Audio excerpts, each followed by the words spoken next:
المصطفى أما بعد فأعوذ بالله من الشيطان الرجيم بسم اللہ الرحمن الرحیم۔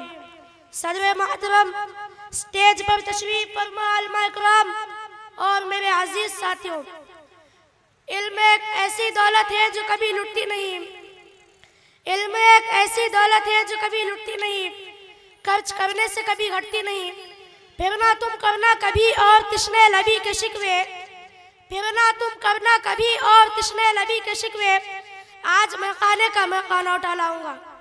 میں آپ حضرات کے سامنے کوئی لمبی چوڑی تقریر اور نہ کوئی وسیع و عریض واعظ کرنے نہیں آیا، اس لیے کہ میں کوئی خطیب نہیں کہ آپ حضرات کے سامنے لمبا چوڑا خطاب کروں، اور نہ میں کوئی واعظ ہوں اور نہ کوئی مفکر نہ کوئی ادیب۔ صرف میں آپ حضرات کے سامنے علم دین کے موضوع پر گفتگو کرنے جا رہا ہوں۔ میں پوری کوشش کروں گا کہ کوئی گوشہ باقی نہ رہے۔ امید ہے کہ آپ سنجیدگی و متانت کے ساتھ سماعت فرمائیں گے۔ آپ حضرات نے علم دین کی فضیلت و اہمیت کو بہت ساری کتابوں میں پڑھا ہوگا، بہت سارے مفکروں سے سنا ہوگا، بہت سارے دانشوروں سے سنا ہوگا، بہت سارے آدمیوں سے سنا ہوگا، بہت سارے مقرروں اور خطیبوں سے سنا ہوگا۔ میں بھی آپ حضرات کے روبرو اسی عنوان پر گفتگو کرنے کے بعد سے آیا ہوں۔ برادران ملت، علم دو طرح کا ہے، ایک دنیاوی ایک اخروی۔ علم چاہے دنیاوی ہو یا اخروی، لیکن انسان کو عزت و فضیلت عطا کرتا ہے۔ لیکن دنیاوی علم صرف دنیا تک ہی محدود رہتا ہے، اخروی علم انسان کو دنیا اور آخرت دونوں جگہ رسوائی و ذلت سے نجات دلاتا ہے۔ میں آپ سے سوال کرتا ہوں، وہ کون سی شے تھی جس نے آدم علیہ السلام کو ملائکہ سے افضل بنا دیا؟ وہ کون سی شے تھی جس نے انسان کو اشرف المخلوقات بنا دیا؟ وہ کون سی شے تھی جس کی برکت کی وجہ سے اللہ نے انسان کو خلیفہ بنایا؟ وہ کون سی شے تھی جس کی فضیلت کی بنا پر رب کائنات نے انسان کو اپنا نائب بنایا؟ وہ علم کی دولت ہے۔ جب رب کائنات نے قرآن کو نازل فرمایا تو سب سے پہلے وہی آیت نازل فرمائی گئی جس کا تعلق علم سے ہے، یعنی اقرأ بسم ربک الذی خلق۔ برادران اسلام، لیکن آج کے دور کے مسلمان اپنے بچوں کو اسلامی تعلیمات سے دور رکھتے ہیں اور کم سن بچوں کو فرنگی تعلیمات دیتے ہیں۔ یہ صرف شیطان کا فریب ہے، وہ شیطان مردود جس نے عہد کر دیا کہ بنی آدم کو جہنم پہنچائے گا۔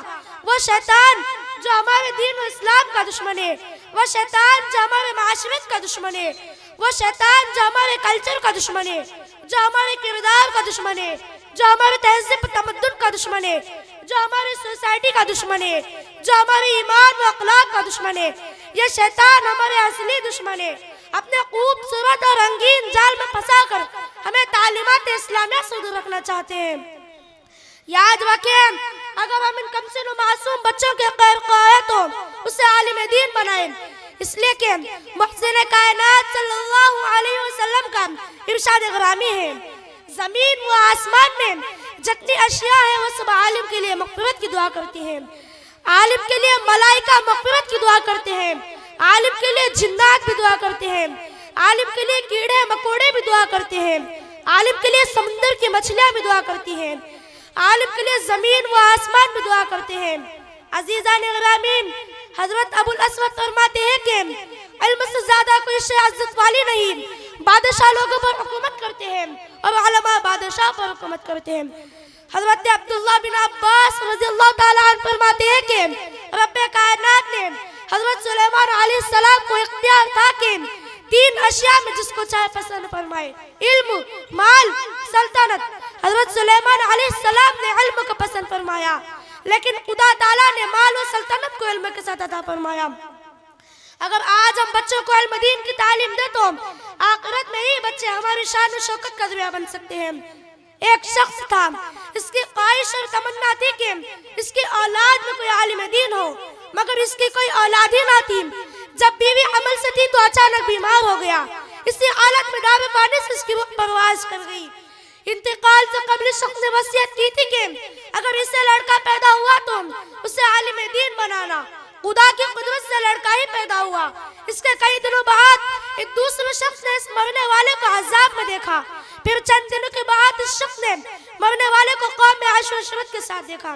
پھر خواب دیکھنے والے نے سوال کیا کہ میں نے اس سے پہلے بھی تمہیں دیکھا جب تم عذاب میں مبتلا تھے، اور اب دیکھتا ہوں کہ شان و شوکت کے ساتھ اپنے لمحات گزار رہے ہو۔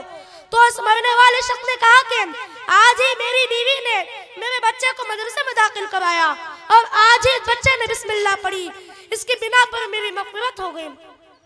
اس لیے کہ کسی شاعر نے کہا جواں ہو عزم تو تارے بھی ٹوٹ سکتے ہیں، جواں ہو عزم تو تارے بھی ٹوٹ سکتے ہیں، کٹن نہیں کوئی کام آدمی کے لیے، اور قدم چوم لیتی ہے خود بڑھ کر منزلیں، قدم چوم لیتی ہے خود بڑھ کر منزلیں، مسافر اگر ہمت نہ ہارے۔ میں اپنی باتیں ختم کرنا چاہتا ہوں، ما علینا البلاغ۔